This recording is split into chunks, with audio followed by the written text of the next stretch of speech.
बिस्मिल्लाहिर्रहमानिर्रहीम अस्सलाम वालेकुम। आज डिस्कस करेंगे इन्वेंटरी मैनेजमेंट चैप्टर नंबर 2 में हम लोग inventory levels and buffer stock.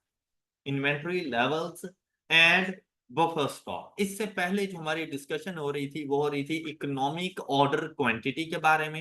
सबसे पहले हमने उसको डिस्कस किया था कि अगर किसी किस्म के कोई डिस्काउंट्स वगैरह ना हो तो ईओक्यू को कैसे डिटरमिन करना है।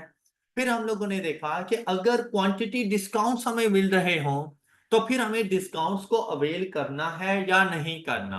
तो उसके लिए डिफरेंट डिफरेंट हमारे पास इन्वेंटरी यूनिट्स होते थे, डिफरेंट डिस्काउंट्स की वैल्यूज होती थी, उसका कंपैरिजन किया जाता था ईओक्यू के साथ विदाउट टेकिंग डिस्काउंट्स। और फिर हम लोग देखते थे, हम ऐसा इन्वेंटरी लेवल जाके सिलेक्ट करते थे, रीऑर्डर लेवल जो हमारे पास ऑर्डर लेवल होता था वो हम लोग वो सिलेक्ट करते थे जिस पर टोटल कॉस्ट मिनिमम थी। उसके लिए प्रीवियस कुछ एग्जांपल्स भी हम लोगों ने देखी थी। आई होप के वो पॉइंट्स आप सब बच्चों को अच्छे तरीके से समझ आ चुके होंगे। जब हम लोग कॉस्ट अकाउंटिंग की बात कर रहे होते हैं ना, तो इसमें ना अच्छे खासे फार्मूलाज यूज हो रहे होते हैं। इवन कि हर चैप्टर में जाएंगे तो हमें काफी सारे फार्मूलाज वगैरह भी देखने को मिलेंगे। इनिशियली ऐसा हो सकता है कि हर लेक्चर में चार चार पांच पांच अगर फार्मूलाज भी देखें तो मे भी आपको समझ आ जाए अच्छे से। लेकिन एट द एंड काफी सारे फार्मूलाज होंगे, याद करना मसला होता है। तो फ्रॉम द बिगिनिंग ही आपने हर पॉइंट को बहुत अच्छे तरीके से समझना है कि हमने इनको फार्मूलाज की मदद से किस तरह से सॉल्व करना है। हर फार्मूले में कुछ स्लाइटली सा चेंज होता है, फार्मूला चेंज हो जाता है, न्यू वैल्यू हमारे पास आ जाती है। तो ये वाला जो टॉपिक है ना, ये कुछ ऐसा ही है। अब यहाँ पर हम लोग देखने जा रहे हैं कि हमारे पास रीऑर्डर लेवल क्या होगा। इन्वेंटरी लेवल्स की बात कर रहे हैं ना, तो इन्वेंटरी लेवल्स के अंदर हम लोग ने देखना है हमारे पास रीऑर्डर लेवल क्या होगा। हमारे पास सेफ्टी स्टॉक, जिसे हम लोग बफर स्टॉक भी कहते हैं, वो कितना होना चाहिए।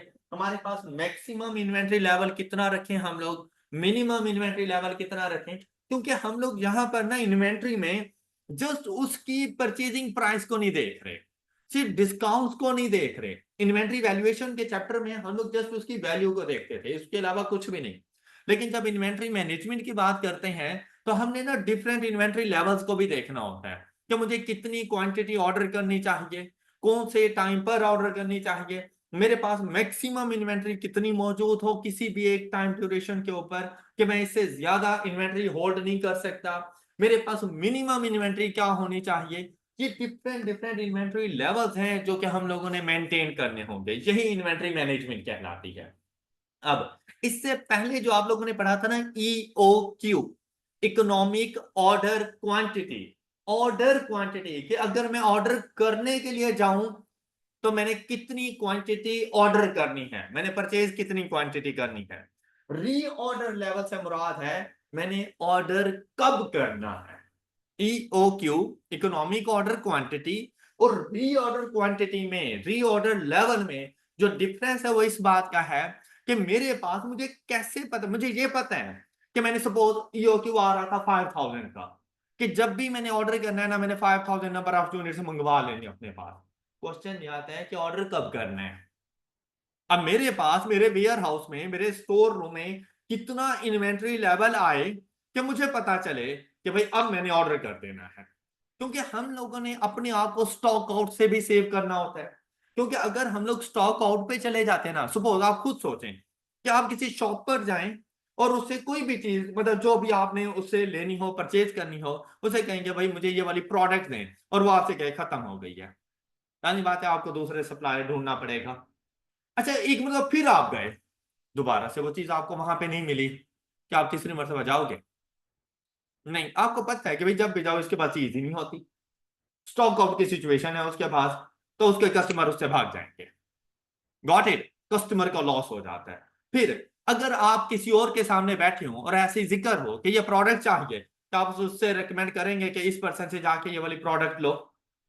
नहीं करेंगे। क्यों? गुडविल भी खत्म हो गई आप लोगों की। तो ये स्टॉक आउट सिचुएशन से भी आप लोगों ने बचना होता है कि भाई अगर कस्टमर आपके पास आए, आपके पास वो चीज मौजूद हो। दूसरी सिचुएशन, अगर आपने इन्वेंटरी ज्यादा अपने पास रख ली तो आपको होल्डिंग कॉस्ट बढ़ जानी है।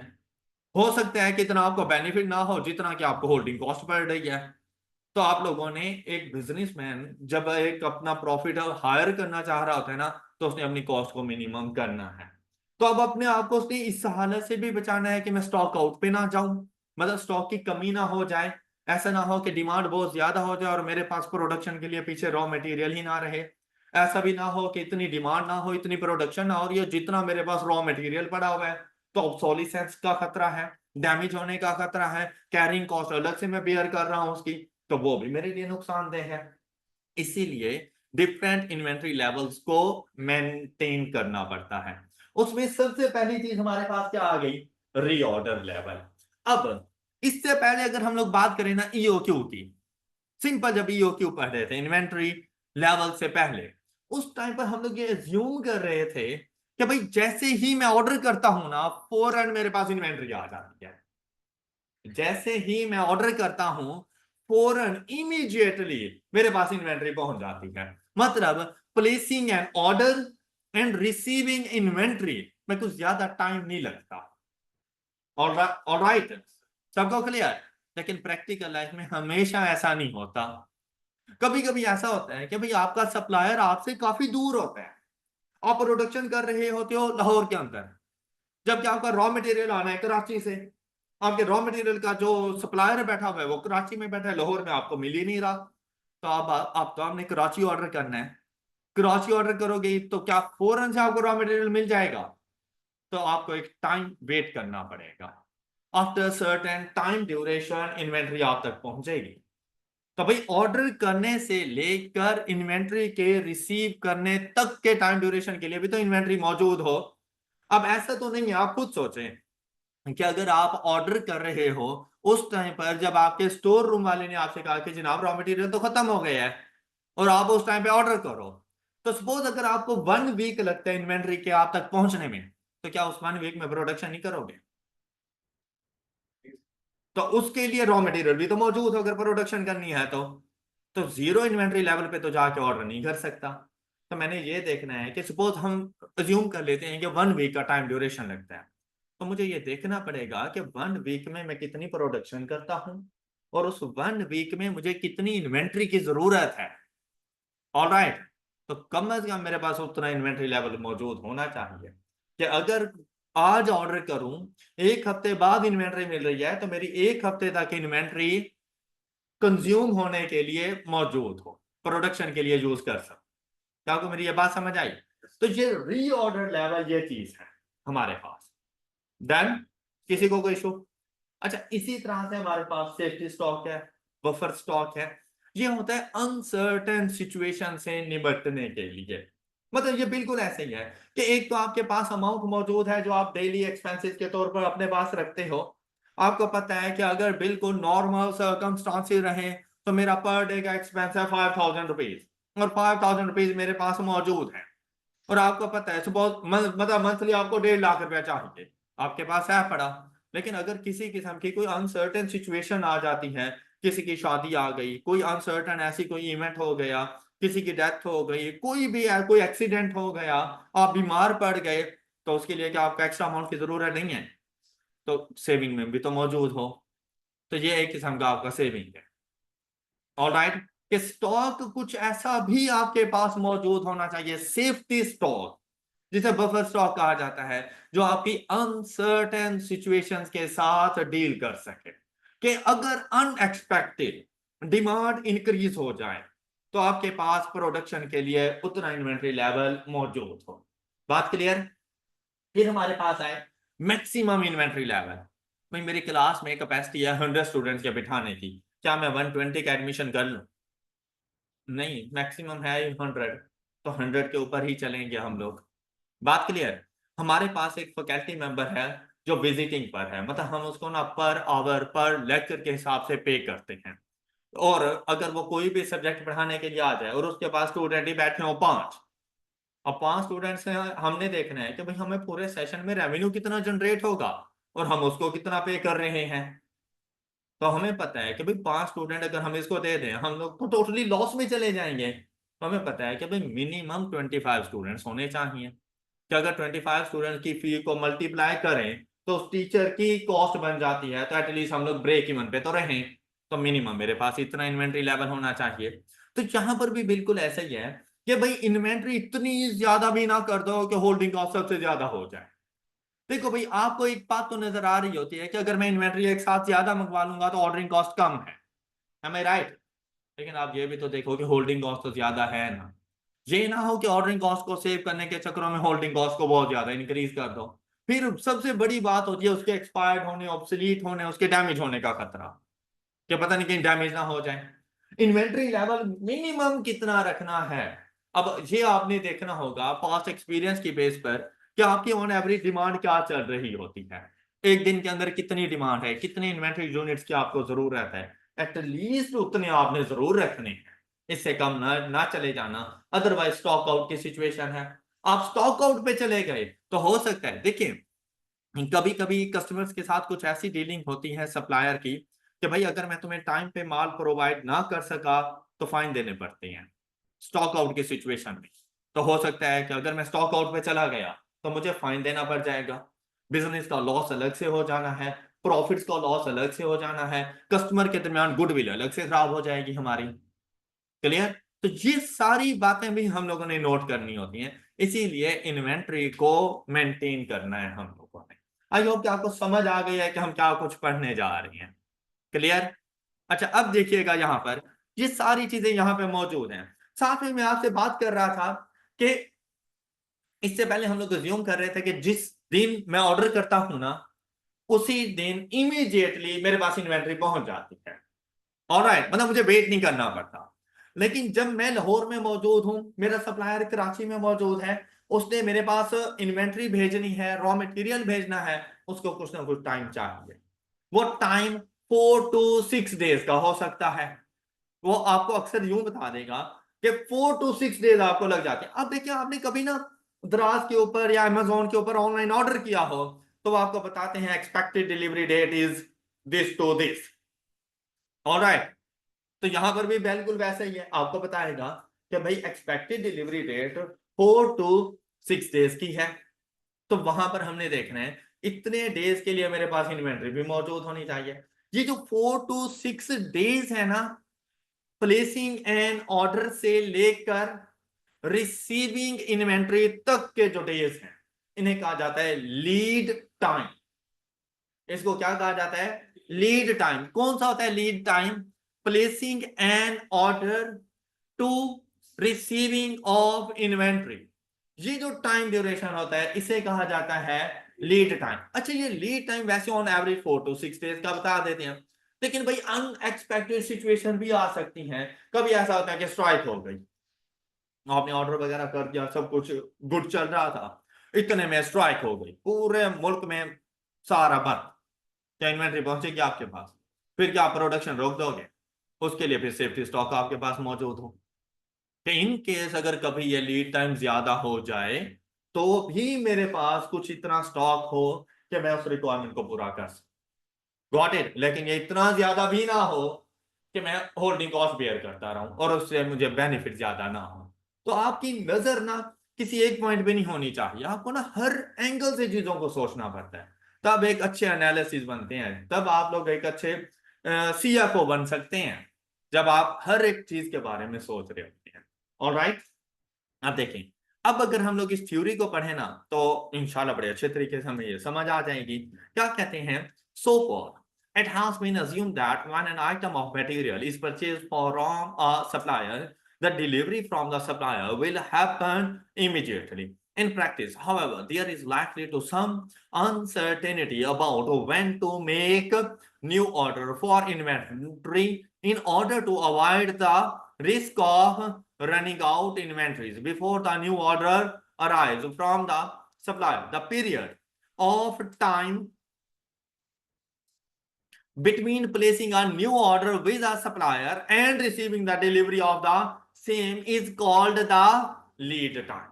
अब आपको लीड टाइम की समझ आ गई होगी कि व्हाट इज लीड टाइम।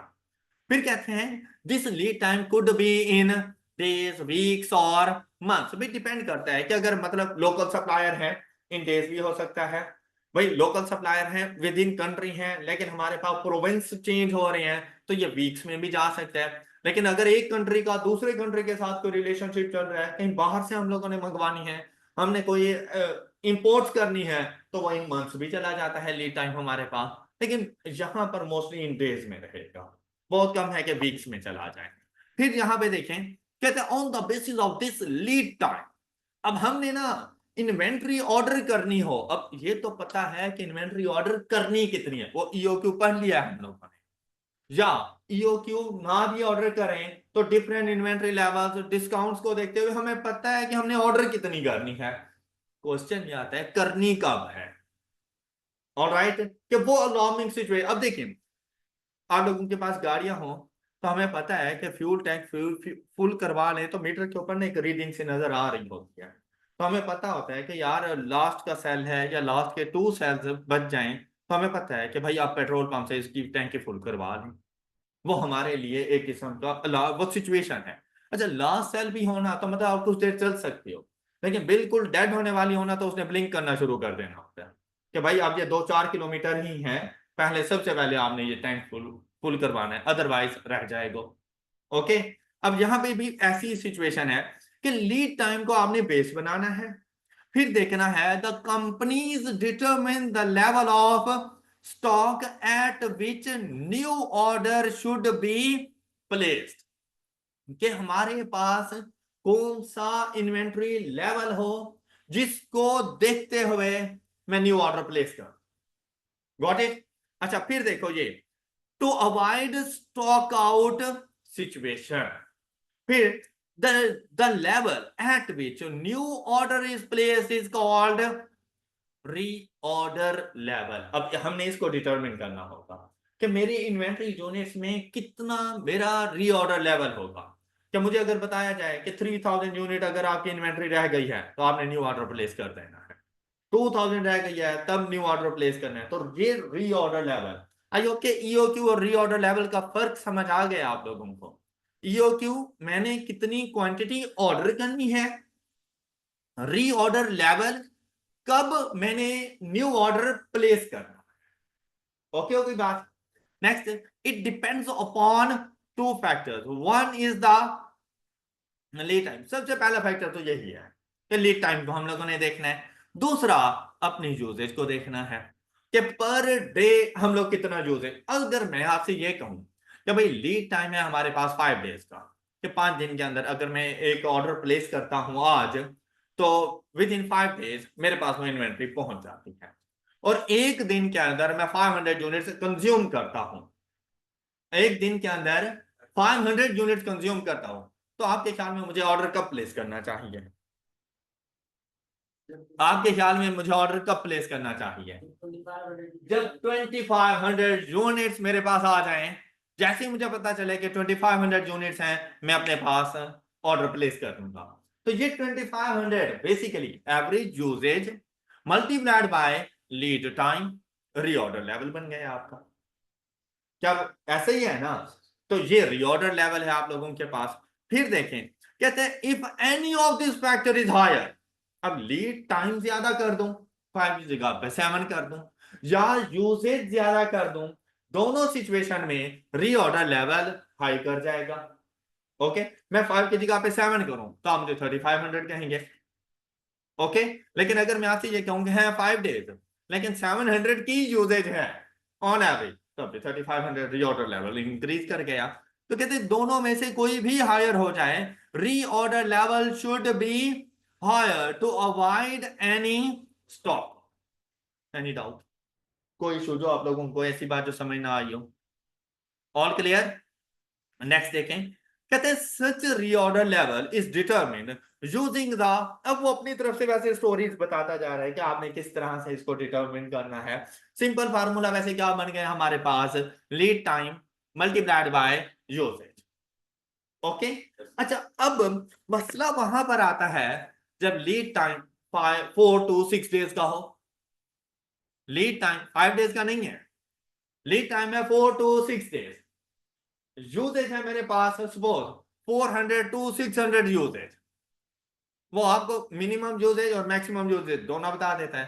तो मसला ये आता है कि लीड टाइम मैं 4 वाला लूं या 6 वाला लूं, यूजेज मैं 400 वाली लूं या 600 वाली लूं। तो वहां पे मसला आ जाता है कि आपको मिनिमम और मैक्सिमम यूसेज बताता है।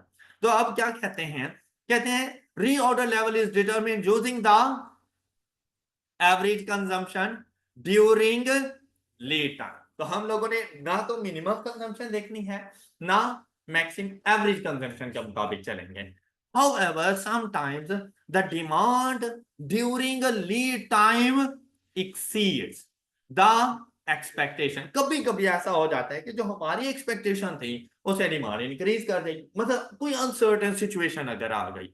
इन such case if the demand is, और अगर सपोज जैसे मैंने अभी आप लोगों से कहा कि मेरी जो एवरेज डेली यूजेज है वो है 2500 यूनिट्स, और जो लीड टाइम है वो 5 डेज का है, तो आपने मुझे कहा कि अगर आपके पास 2500 यूनिट्स आ जाए ना तो आपने ऑर्डर प्लेस कर देना है।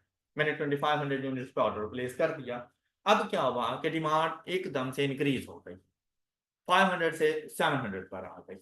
तो अगर 700 यूनिट्स में यूज करता जाऊं और मैंने ऑर्डर प्लेस किया था 2500 यूनिट पर, तो ऐसा नहीं है चौथे ही दिन मैं तो इन्वेंट्री खत्म और मेरे पास इन्वेंट्री आएगी नहीं, तो फोर्थ डे का हाफ और फिफ्थ डे कंप्लीट मैं तो स्टॉक आउट सिचुएशन पे बैठा हुआ हूंगा, तो वो भी तो लॉस है ना मेरा।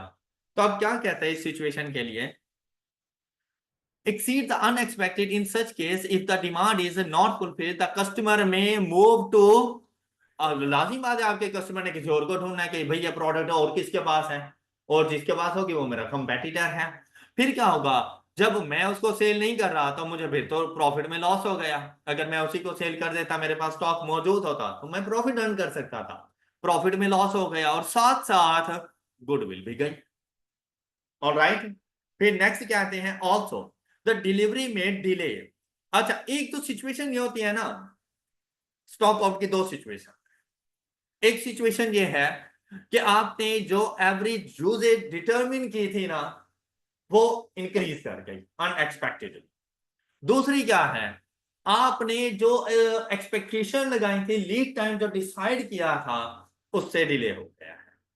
अब आपके मुताबिक 5 डेज एवरेज यूजेज भी 500 के हिसाब से 2500 की इन्वेंट्री मौजूद थी, लेकिन इन्वेंट्री ने फिफ्थ डे आना था और वो आ रही है 7th डे पर, तब भी तो स्टॉक आउट ही है।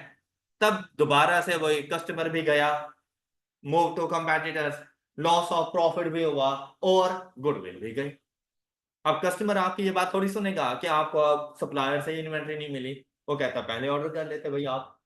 ऑलराइट, अब यहां पे देखें, कहते हैं डिलीवरी में delay the expected time due to which the company में fail to produce the expected demand which again result in loss of, to avoid such risk.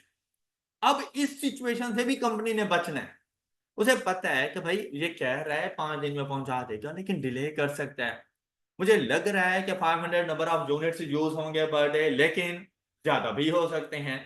तो इन चीजों से बचने के लिए कंपनी ने अपने पास एक स्टॉक मेंटेन करना है जिसे कहा जाता है सेफ्टी स्टॉक। अब देखो नाम से जाहिर है कि हमें सेव करेगा किस चीज से, स्टॉक आउट होने से, तो उसे कहा जाता है सेफ्टी स्टॉक।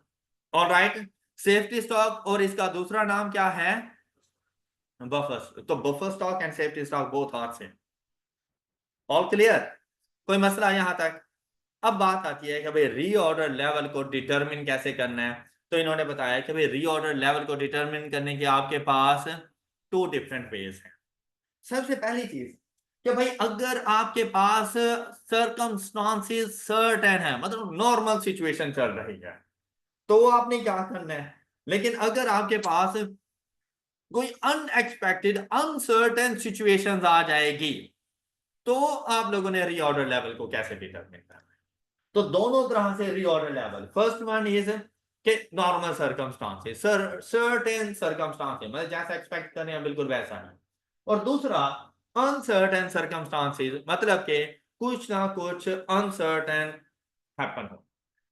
ऑलराइट, अच्छा, जब सर्टेन सर्कमस्टांसेस होंगे तब हम लोगों ने क्या करना है। देखो क्या फाइंड करने जा रहे हैं हम लोग, तो मैंने आपसे क्या कहा था, रीऑर्डर लेवल किन चीजों पे डिपेंड कर रहा होता है, लीड टाइम और यूजेज के ऊपर। तो मैंने अभी जब आप लोगों से पूछा तो आप लोगों ने मुझे क्या कहा कि यूजेज को मल्टीप्लाई कर देना लीड टाइम के साथ। जब सर्टेन सर्कमस्टांसेस हों तो आपने एवरेज कंजम्पशन लेनी है, average consumption during the lead time, मतलब आपने ओवरऑल कंजम्पशन नहीं लेनी। आपको पता है कि अगर मैं आज ऑर्डर करता हूं तो 7 डेज में आएगा, तो ये 7 दिन की मेरी कंजम्पशन कितनी है, आपने इस चीज को देख। बात clear? Average consumption during the lead time. अच्छा, ये फिर आपके पास कहता है, अब ये कैसे आएगी, कहते हैं average lead time in days, weeks या मंथ्स, मल्टीप्लाई कर दो average consumption per day, week या month, this is called minimum inventory level. Average consumption multiplied by average lead time. Normal situation में हमेशा एवरेज ले लिया करेंगे। लीड टाइम हो, सपोज के लीड टाइम आपको बता रहा है 4 to 6, तो हमने ना 4 लेना है ना 6, हमने 4 और 6 की एवरेज 5 डेज लेना है। और अगर आपको नॉर्मल सिचुएशन में वो बता रहा है कंजम्पशन के 400 यूनिट टू 600 यूनिट्स, तो ना तो 400 लेना मिनिमम, ना मैक्सिमम 600 लेना, इस एवरेज, इसकी भी एवरेज ले लेना 500 यूनिट से। ये नॉर्मल सिचुएशन में आपने ऐसा करना है। कोई प्रॉब्लम? क्लियर हो गया सब बच्चों को?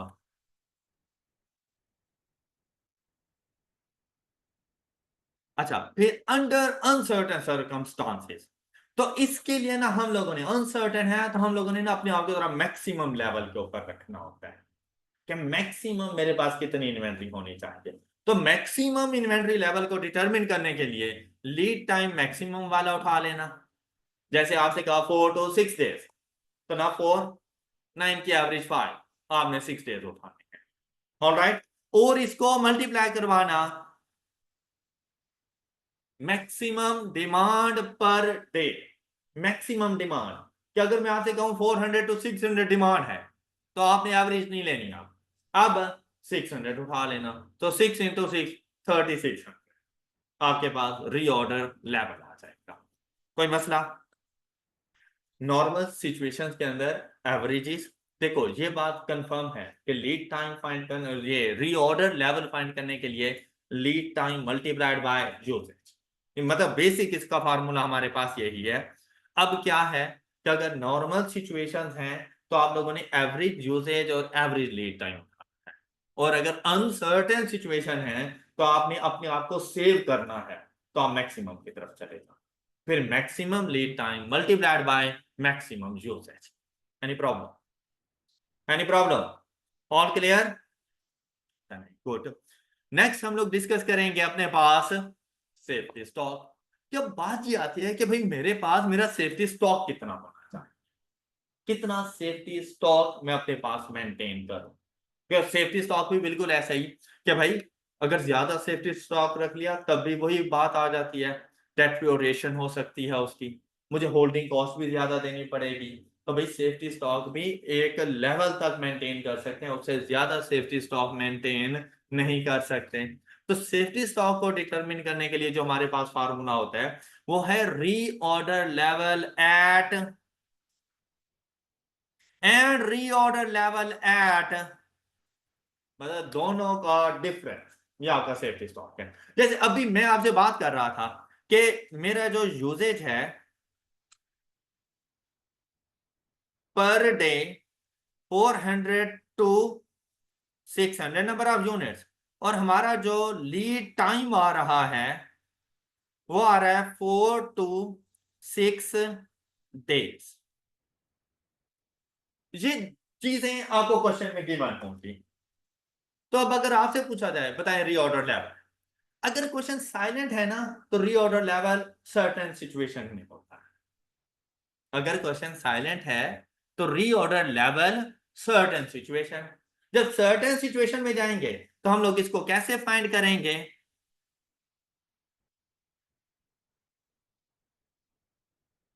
आपको मेरी ये बात समझ आ गई? जब अनसर्टेन सिचुएशन होगी तो वो बताएगा आपको, और जब अनसर्टेन सिचुएशन होगी तब is equal to 3600।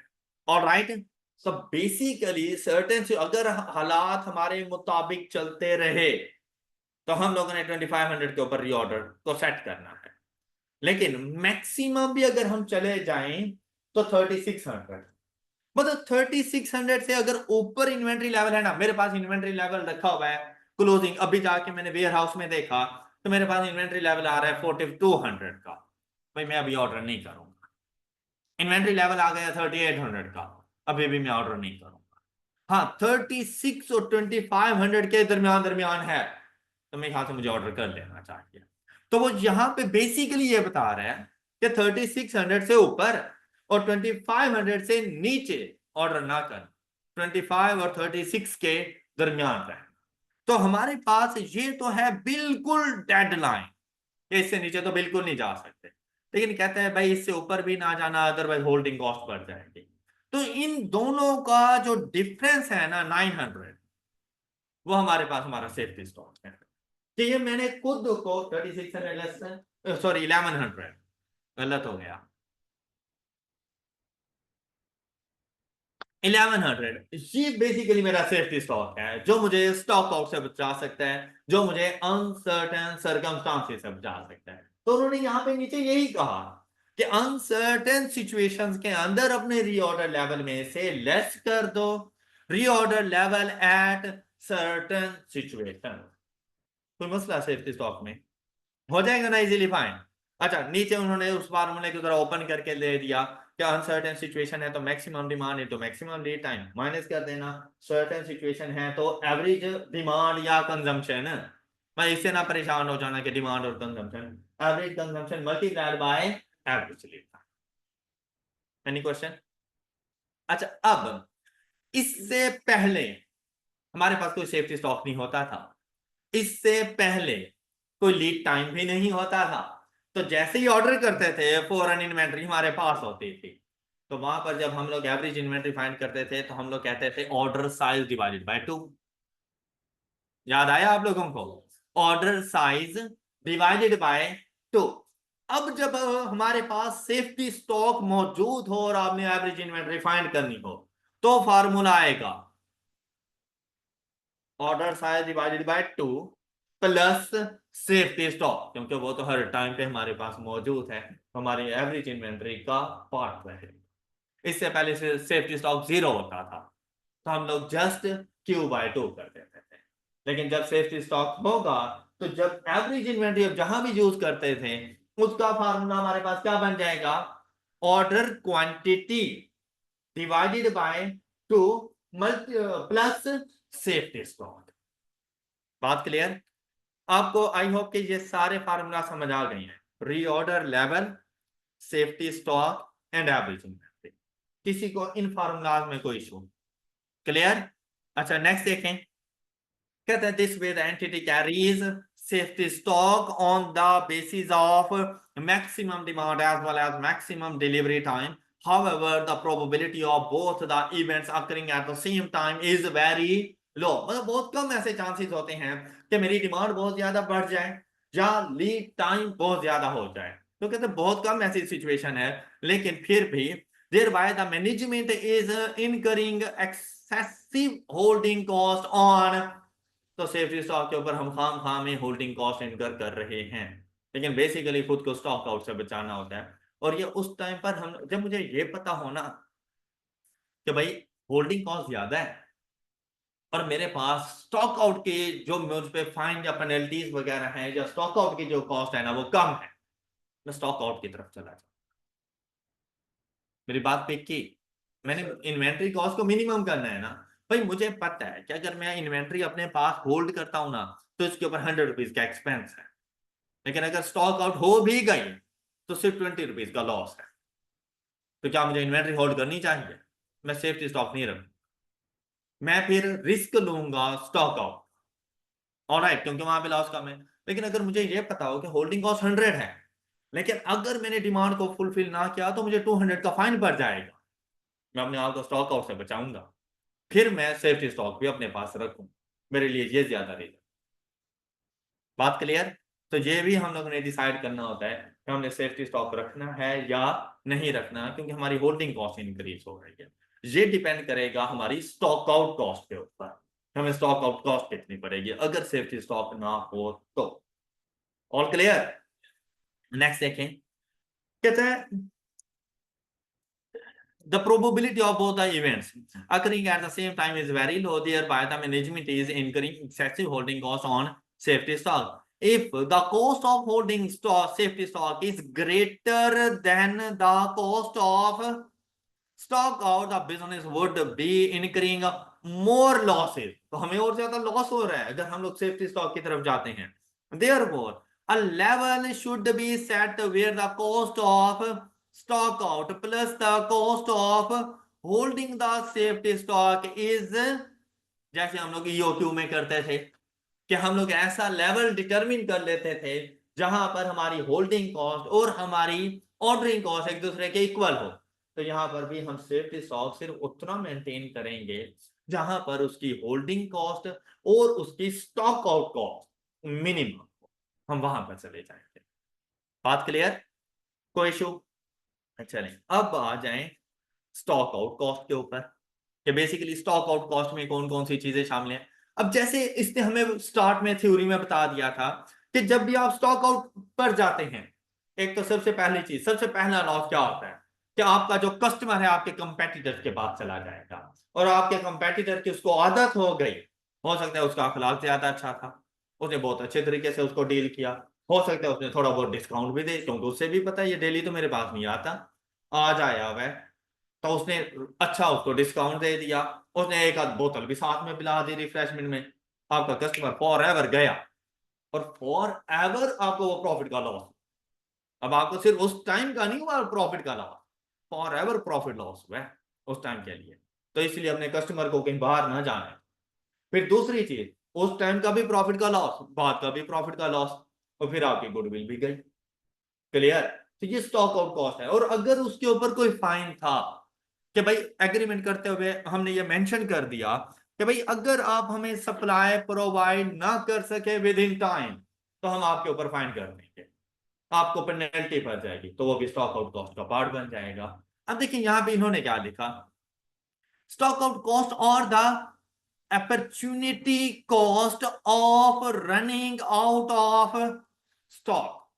Opportunity cost of running out of stock. अच्छा ये बात हमने कहीं और भी पढ़ी थी, कहां पर जी? रेलिवेंट कॉस्ट में. कहां पर क्या चीज अपॉर्चुनिटी कॉस्ट के बारे में क्या पढ़ा था कि देखो भाई मेरे पास जो मेरे फंड्स मौजूद हैं, मेरे अपने फंड्स मौजूद हैं, मैं उससे आज इन्वेंट्री परचेज कर रहा हूं और उससे मुझे ये बेनिफिट हो रहा है. लेकिन अगर मैं उससे इन्वेंट्री परचेज ना करता और कहीं पे फिक्स डिपॉजिट कर देता तो मुझे 10% इंटरेस्ट मिलना था.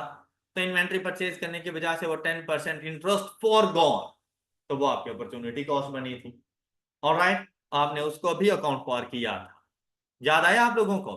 तो यहां पर स्टॉक आउट में आपने जाना है opportunity cost of running out of stock as the stock out occurs when there is demand but no stock available, therefore the loss of profit which could be earned had the stock available. ये है इसकी opportunity cost कि अगर मेरे पास ये stock available होता तो मैं इसको सेल करके इतना प्रॉफिट अर्न कर सकता था, लेकिन स्टॉक अवेलेबल ना होने की वजह से मैं ये प्रॉफिट अर्न नहीं कर सकता. बात clear? Next one is it also leads to loss of customers goodwill. अब इसको मॉनिटरी टर्म्स में नहीं देख सकते हम लोग. फिर हमारे पास आता है एज द कस्टमर में move to the products of competitor if the customer is permanently lost. अगर मतलब वो एक मरतबा गया फिर तो सिर्फ उस टाइम का लॉस मिला, लेकिन अगर वो परमानेंटली चला गया तो फॉर एवर आपके प्रॉफिट का लॉस है. फिर क्या कहता है, the stock out cost is determined using the loss of, तो फिर फ्यूचर प्रॉफिट्स के लॉसेस भी स्टॉक आउट में लेकर आओ जी, कैलकुलेट कर लेंगे. लेकिन अभी तो पता चल गया ना कि हमने शामिल करना है उस चीज को. बात क्लियर हो गई सब बच्चों को? क्लियर?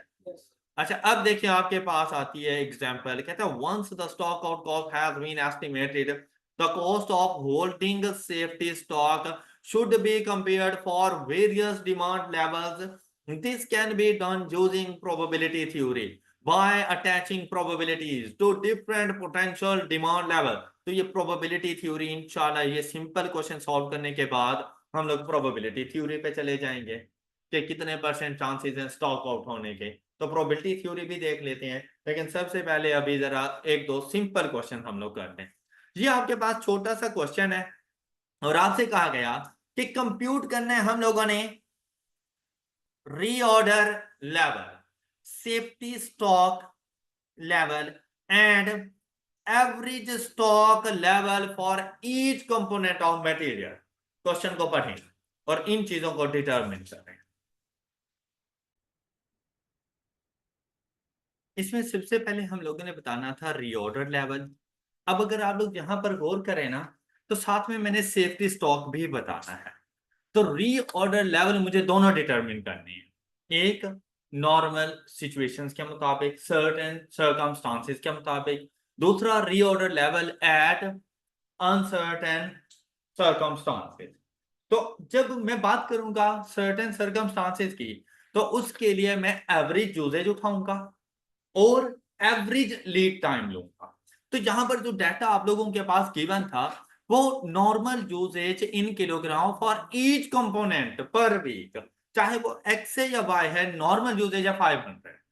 तो इसका रीऑर्डर लेवल अगर मैंने फाइंड करना हो तो 500, अगर मैंने एक्स के लिए ये फाइंड करना हो 500 मल्टीप्लाइड बाय एक्स का देखेंगे हम लोग lead time.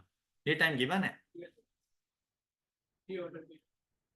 Reorder period, reorder period ये कितना है 4 to 6, तो एवरेज क्या आ जाएगी, तो ये वैल्यू बनेगी।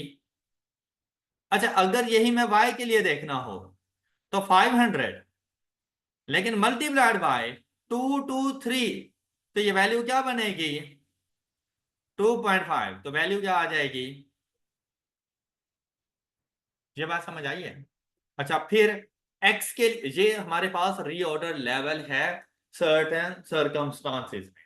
अब रीऑर्डर लेवल ही फाइंड करेंगे हम लोग, लेकिन अनसर्टेन सर्कमस्टांसेस। और वो क्या था हमारे पास मैक्सिमम यूजेज, x की मैक्सिमम यूजेज 750, y की मैक्सिमम यूजेज 750, मल्टीप्लाई किया जाता है मैक्सिमम लीड टाइम। तो इसका मैक्सिमम x का मैक्सिमम लीड टाइम क्या है 6, y का मैक्सिमम लीड टाइम क्या है 3। यहां से आपको वैल्यू मिल जानी है 4500, यहां से वैल्यू हमें मिल जानी है। बात क्लियर, ये था रीऑर्डर लेवल। सेफ्टी स्टॉक क्या होता है, इन दोनों का डिफरेंस। यहां से आपको मिला ये safety stock product x, material x के लिए, और यहां से safety stock of 1। Okay okay. अच्छा फिर कहते हैं एवरेज स्टॉक लेवल वगैरह, तो यहां तक जरा इसका देखें रीऑर्डर लेवल, आपको ये दोनों बातें समझ आ गई होंगी एक्स एंड वाई के लिए। फिर आपको वो कहता है सेफ्टी स्टॉक लेवल, उसके लिए उसने कहा इसमें से इसको माइनस किया तो ये 2000 आ गया, इसमें से ये माइनस किया तो ये 1000, ये सेफ्टी स्टॉक हमारे पास आ गया। बात क्लियर हो गई। रीऑर्डर लेवल वैसे आपने on average basis normal circumstances certain circumstances के ऊपर बताना होता है, तो वो उसने ऊपर आपको बता दिया। फिर थर्ड इनकी रिक्वायरमेंट क्या थी, एवरेज स्टॉक लेवल हमारे पास क्या होगा। तो एवरेज स्टॉक की अब अगर बात करें तो हम लोगों ने क्या पढ़ा था, ऑर्डर क्वांटिटी का हाफ प्लस सेफ्टी स्टॉक। तो यहां पर उसने ऑर्डर क्वांटिटी आपको बता दी। तो x के लिए अगर एवरेज फाइंड करनी हो तो 4000 डिवाइडेड बाय 2 प्लस, तो एवरेज स्टॉक इसका कितना बन जाएगा 4000। क्लियर। और y के लिए कैसे आएगा 6000 divided by 2 plus 1000 is equal to 4। कोई डाउट। एवरेज इन्वेंट्री का फार्मूला देखो, Q/2 plus safety stock. Q से मुराद ऑर्डर क्वांटिटी, और वो क्वेश्चन में गिवन थी, हमने यहीं से उठा लेनी थी। सेफ्टी स्टॉक ना होता तो इसके लिए 2000 था, इसके लिए 3000 था, लेकिन इनका सेफ्टी स्टॉक भी एवरेज इन्वेंट्री का पार्ट बने। ओके हो गई बात। नेक्स्ट क्वेश्चन है आपके पास, probability theory to determine the safety stock. तो अभी इसी के बारे में हम लोग बात कर रहे थे कि भाई हर चीज के ना चांसेस हैं, इवन के यूजेज के इंक्रीज होने के भी लो प्रोबेबिलिटी है, इवन के हमारे पास लीड टाइम के भी इंक्रीज हो जाने की प्रोबेबिलिटी है, लेकिन लो है हमारे पास।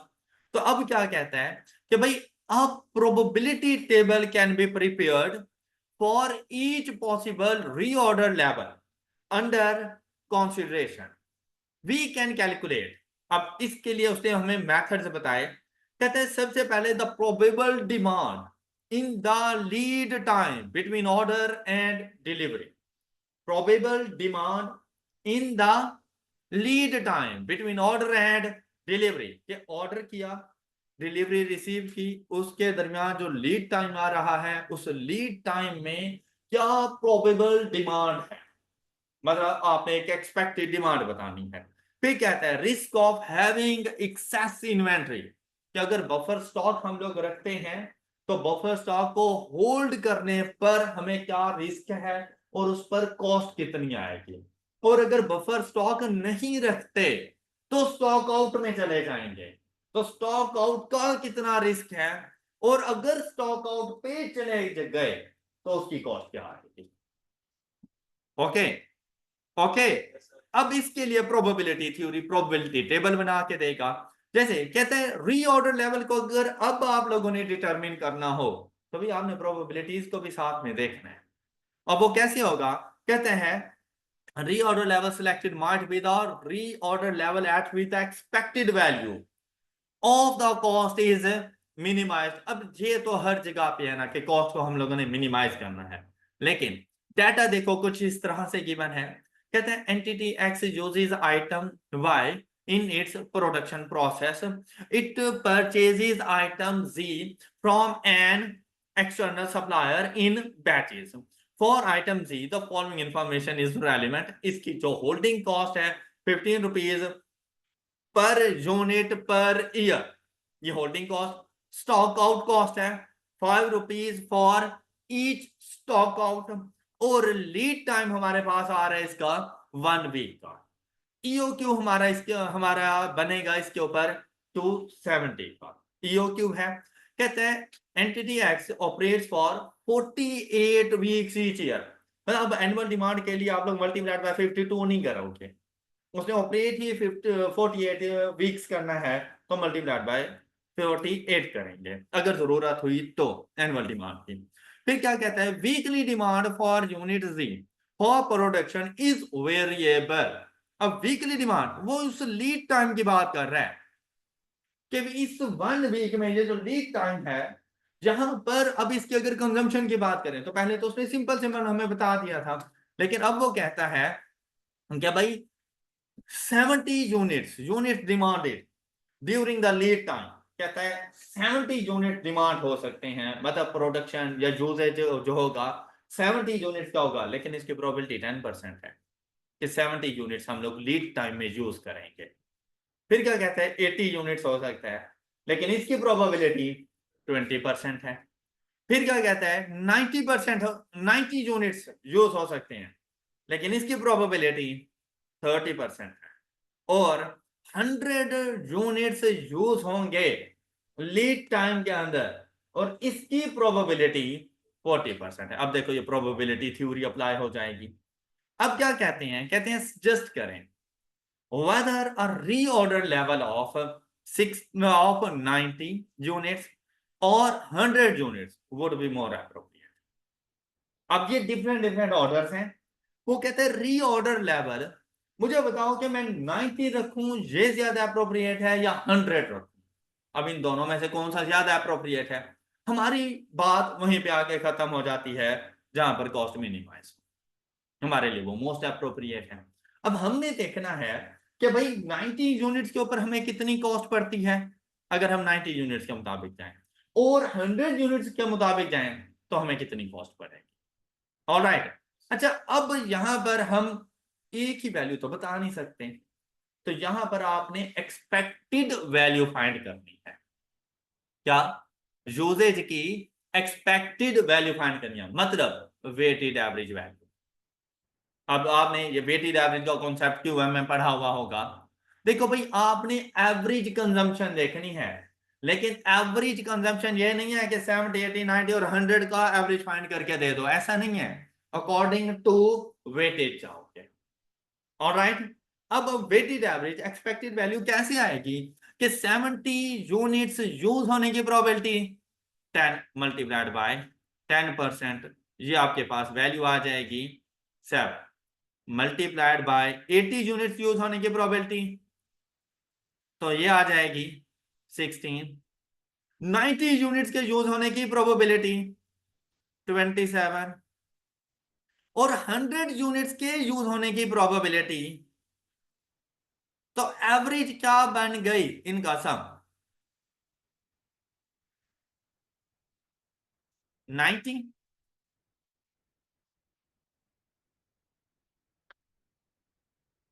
नहीं समझ आए? 90 यूनिट्स हमारी एवरेज बन गई।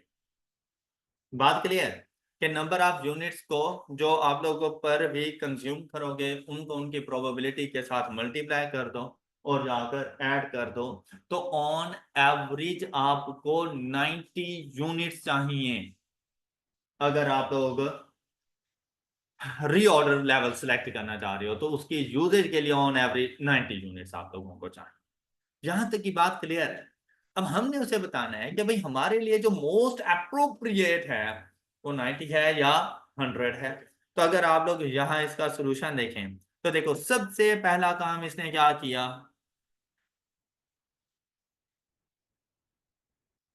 आपको ये कैलकुलेशन अब समझ आ गई होगी, बात समझ आ गई है वाली। अच्छा अब देखो, हम लोगों ने तो कॉस्ट को मिनिमाइज करना है, तो कॉस्ट को मिनिमाइज करने के लिए यहां पर हम लोगों ने देखना है कि टोटल डिमांड हमारी कितनी है, एनुअल डिमांड।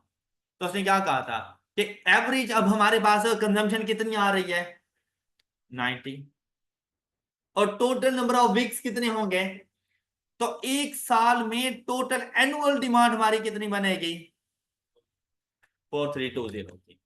आपको ये बात भी समझ आ गई। फिर उसने ईओ क्यू खुद बता दिया, मुझे नहीं फाइंड करने की जरूरत। ईओ क्यू उसने बताया कितना 270, उसने मुझे ईओ क्यू की वैल्यू बताई। तो 4320 की डिमांड को फुलफिल करने के लिए मैं एक साल के अंदर कितने ऑर्डर प्लेस करूंगा, तो annual demand divided by EOQ, तो टोटल कितने ऑर्डर 16 ऑर्डर, तो 16 टाइम्स स्टॉक आउट होने के चांसेस है मेरे। हर ऑर्डर के साथ मैं स्टॉक आउट हो सकता हूं ना, कि जब भी ऑर्डर करूं ऑर्डर प्लेस लेट पहुंचे या उन्हीं दिनों में लीड टाइम में यूसेज इंक्रीज हो जाए, तो पूरे साल में 16 टाइम्स मुझे ये रिस्क लगा रहेगा कि कहीं मैं स्टॉक आउट ना हो जाऊं। ये बात समझ आई है? ये बात समझ आई है? नहीं आई? चलो, बड़ी मेहरबानी। अच्छा अब देखें, तो 16 ही मेरे पास लीड टाइम मौजूद होंगे भाई, 16 टाइम्स अगर मैं ऑर्डर प्लेस करूंगा तो 16 ही मेरे पास लीड टाइम। बात क्लियर हो गई यहां तक? अब हमने क्या करना है कि प्रोबेबिलिटी टेबल को यूज करना है।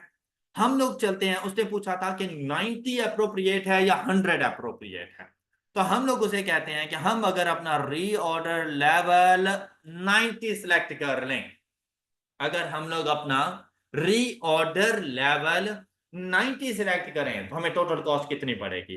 तो कहते हैं company will be stock out if demand is, अब सच्ची बात है भाई, अगर मैंने अपना रीऑर्डर लेवल 90 रखा हुआ है, क्वेश्चन के ऊपर वापसी चलते हैं, और एनुअल डिमांड हो गई 70 की, क्या मैं स्टॉक आउट पे जाऊंगा? नहीं, मेरे पास 90 यूनिट्स पड़े हुए थे जबकि डिमांड कितने की थी 70 की। मैंने रीऑर्डर लेवल सेलेक्ट किया हुआ था 90 का, डिमांड हो गई 80 की, क्या स्टॉक आउट पे जाऊंगा? नहीं जाना मैंने स्टॉक आउट पे, मैंने रीऑर्डर लेवल 90 सिलेक्ट किया हुआ था और डिमांड भी 90 की आ गई, क्या स्टॉक आउट है? अभी भी नहीं है। तो स्टॉक आउट सिर्फ एक सिचुएशन में है कि अगर एन वीकली डिमांड 90 से एक्सीड कर गई तो मैं स्टॉक आउट पे जा सकता हूं। मतलब डिमांड अगर 100 हो गई तो मैं स्टॉक आउट पे जाऊंगा। कितने का स्टॉक आउट होगा? 10 यूनिट का। और उसकी प्रोबेबिलिटी कितनी है? 40% है। बात क्लियर हो गई? ओके है ये बात? अच्छा देखो अब इसकी कैलकुलेशन कैसे करनी, हमने स्टॉक आउट, और स्टॉक आउट कॉस्ट हमें क्या बताई गई है? 5 rupees for each stock out. तो अगर 16 टाइम्स ही मैं 100 की डिमांड के साथ जाऊं तो मतलब मैं 16 टाइम्स स्टॉक आउट पे जा सकता हूं।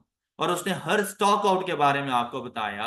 अब यहां पर हम इसको कैलकुलेट करेंगे सबसे पहले कि भाई stock out, if demand is 100 तो कितने यूनिट्स का स्टॉक आउट मिलेगा?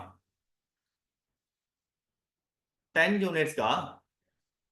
कितने यूनिट्स का स्टॉक? 100 की डिमांड हुई, मेरा रीऑर्डर लेवल था 90 के ऊपर, तो stock out number of units में कितना आएगा?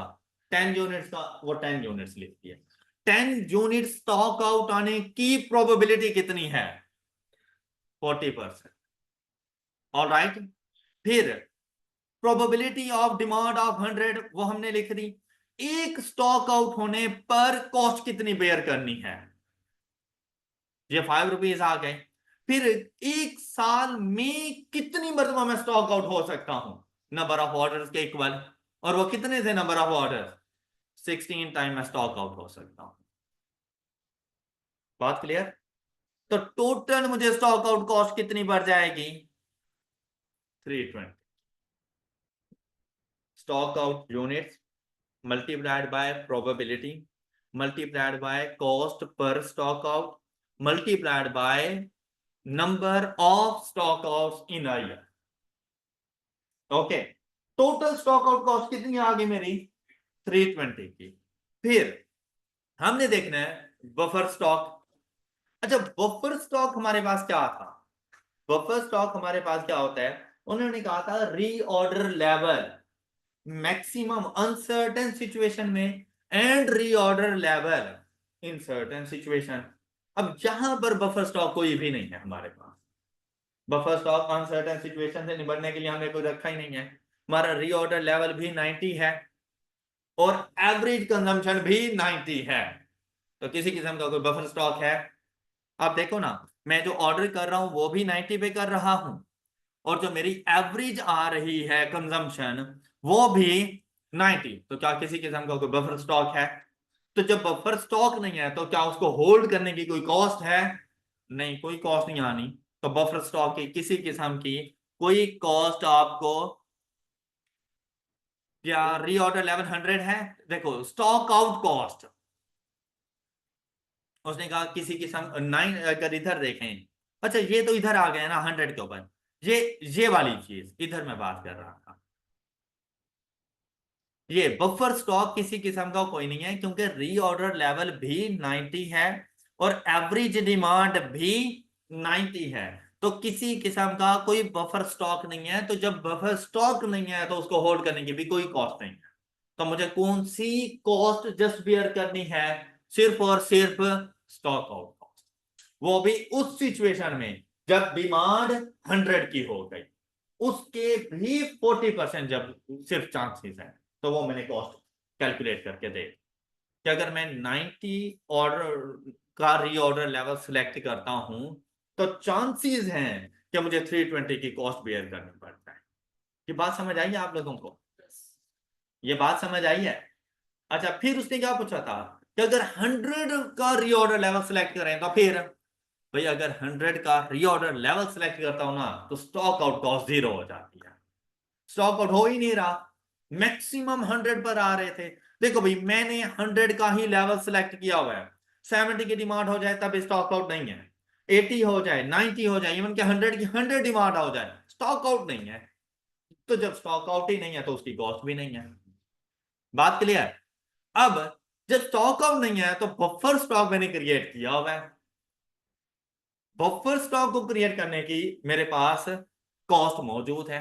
अब बफर स्टॉक कितना है, जो मैं डिमांड कर रहा हूं रीऑर्डर लेवल 100 का, और जो एवरेज कंजम्पशन है, जो भी हम लोगों ने ये 90 की फाइंड की हुई है, तो 100 और 90 के दरमियान की जो वैल्यू है 10 यूनिट, ये मेरा बफर स्टॉक है। ओके ओके, 100 के लेवल पर स्टॉक आउट नहीं है, लेकिन बफरिंग कॉस्ट, बफर स्टॉक रखने की होल्डिंग कॉस्ट मौजूद है। 90 के लेवल पर स्टॉक आउट है, लेकिन बफर कॉस्ट कोई नहीं।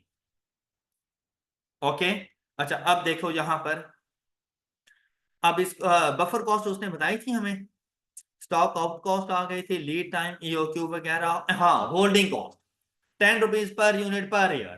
तो मेरे पास टोटल, सॉरी 15 रुपीज, मेरे पास जो बफर स्टॉक आ रहा है वो आ रहा है 10 यूनिट्स का, और एक यूनिट को होल्ड करने की कॉस्ट कितनी है, तो टोटल कॉस्ट कितनी बढ़ जाएगी। अगर 100 यूनिट्स पर जाते हो, रीऑर्डर लेवल को 100 आप लोग सिलेक्ट करते हो, तो आपको 150 की कॉस्ट बेयर करनी पड़ सकती है। लेकिन अगर आप लोग 90 यूनिट्स पे जाओगे तो होल्डिंग कॉस्ट तो आपको बेयर नहीं कर। लेकिन अगर आप स्टॉक आउट पे चले गए और उसके भी 40% चांसेस हैं, तो आप लोगों को 320 की कॉस्ट बेयर करनी पड़ती है। 100 पे जाओगे या 90 पे जाओगे, जहां पे कॉस्ट मिनिमम है। तो हमारे लिए अप्रोप्रिएट रीऑर्डर लेवल क्या होगा, 100। क्वेश्चन की समझ आ गई है, ऑल क्लियर। तो इन्होंने हमें बता दिया कि 100 यूनिट्स, क्योंकि ये 150 achieves saving by reducing the stock out of rate. Done done. अच्छा बच्चे, अब दो छोटे छोटे से हमारे पास ये कॉन्सेप्ट्स रह गए, जिनमें हमारे पास मौजूद है हमारा मैक्सिमम इन्वेंट्री लेवल, और हमारे पास हमारा मिनिमम, कि मैक्सिमम इन्वेंट्री हम लोगों ने कितनी रखनी है और हम लोगों ने मिनिमम इन्वेंट्री कितनी रखनी है। देखो भाई, मैक्सिमम इन्वेंट्री के लिए रीऑर्डर लेवल का होना तो बहुत जरूरी है।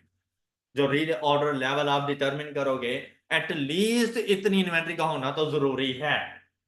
ऑलराइट, प्लस आप इसमें ऐड करोगे रीऑर्डर क्वांटिटी। अब ये डिवाइडेड बाय ईओक्यू नहीं है, मतलब या फिर ईओक्यू। अच्छा, ये जरूरी नहीं है दोनों इक्वल हो, क्योंकि प्रीवियस हमने जो कॉन्सेप्ट पढ़े थे उसमें हमने देखा कभी कभी हम लोग ईओक्यू को नहीं अपना रीऑर्डर लेवल बनाते थे, वो रीऑर्डर क्वांटिटी हमारी कुछ और होती थी, ईओक्यू कुछ और होता था।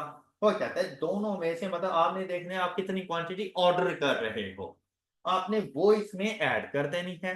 मतलब किसी भी टाइम पीरियड में आपकी मैक्सिमम इन्वेंटरी क्या हो सकती है, तो रीऑर्डर लेवल प्लस करोगे रीऑर्डर क्वांटिटी, और उसमें से लेस कर दोगे minimum demand multiplied by minimum lead time. Minimum demand multiplied by minimum lead time. अब यहां पे देखो, ये बेसिकली जब आप लोग मैक्सिमम इन्वेंट्री के ऊपर जा रहे हो ना, तो आप लोग ना तो यहाँ पे एवरेज डिमांड ले रहे हो, ना एवरेज लीड टाइम ले रहे हो। इससे पहले आप लोग अपनी जो रीऑर्डर लेवल को सिलेक्ट करते थे ना, तो आप लोग अपना एवरेज लीड टाइम और एवरेज कंजम्पशन लेते थे। लेकिन मैक्सिमम इन्वेंट्री लेवल को सिलेक्ट करने के लिए आपने क्या करना है, मिनिमम डिमांड को मल्टीप्लाई करना है मिनिमम लीड टाइम के साथ। तो जो आंसर आएगा ये है आपका मैक्सिमम इन्वेंट्री लेवल। बात क्लियर। मैक्सिमम इन्वेंट्री लेवल कैसे आएगा हमारे पास, रीऑर्डर लेवल प्लस ईओक्यू या reorder quantity less minimum demand multiplied by minimum lead time. Okay okay. और मिनिमम इन्वेंट्री लेवल को अगर आपने सिलेक्ट करना हो, तब आप लोगों ने रीऑर्डर लेवल और इसमें से लेस कर देना average demand multiplied by average lead time. Average demand reorder level में से लेस कर देना average demand multiplied by average lead time, तो ये आपके पास मिनिमम लेवल ऑफ इन्वेंट्री। बात क्लियर, बात क्लियर। चलिए, अब ये क्वेश्चन है आपके पास एग्जांपल नंबर 12। कहते हैं identify the reorder level for the stock item to avoid the possibility of inventory out. Reorder level बताएं। बड़ा सिंपल सा क्वेश्चन है। एग्जांपल नंबर 12, मुझे रीऑर्डर लेवल बताएं। Reorder level.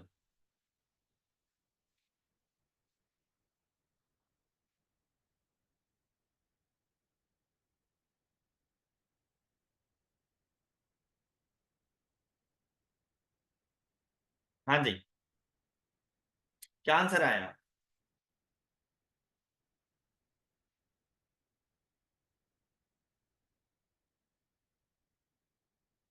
Six thousand.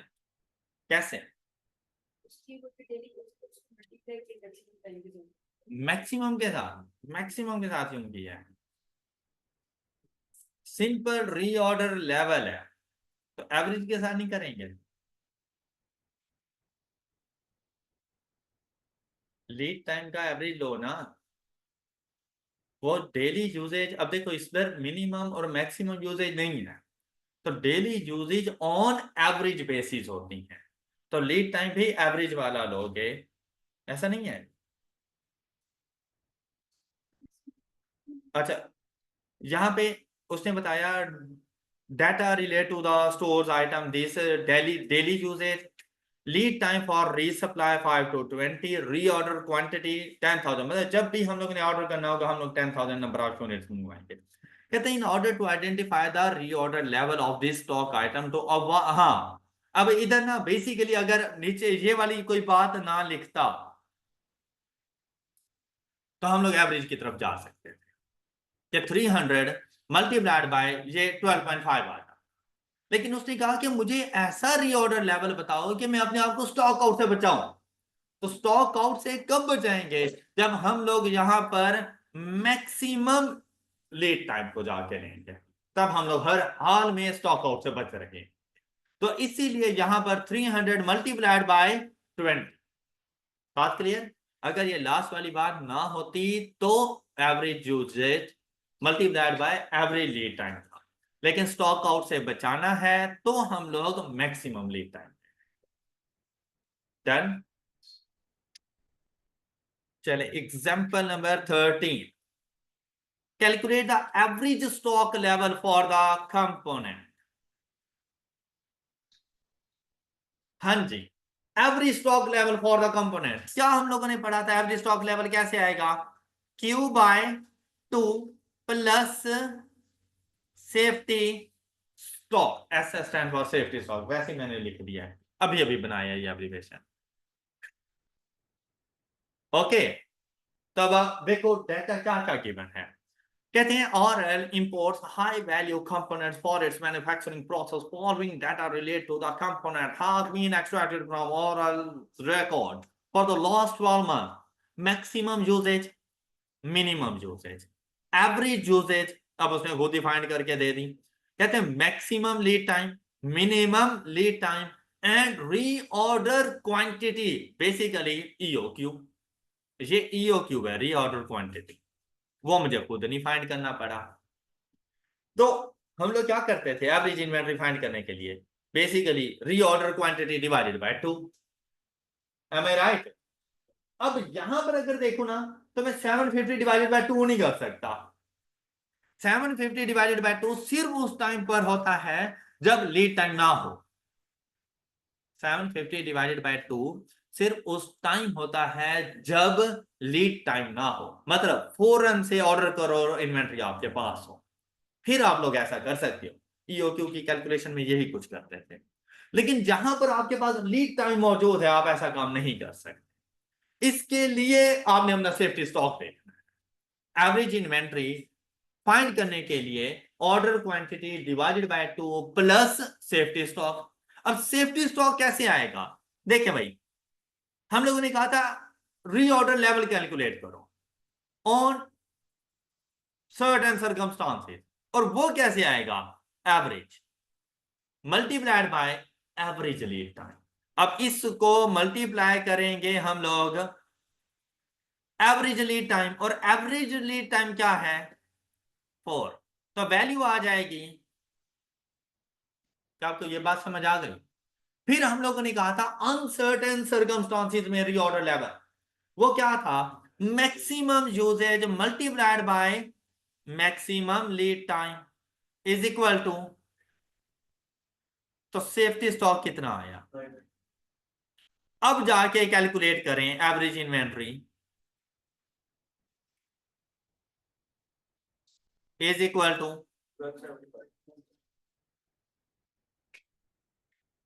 मेरी बात समझ आ गई सब बच्चों को? ये इसका सोल्यूशन आ गया 1270।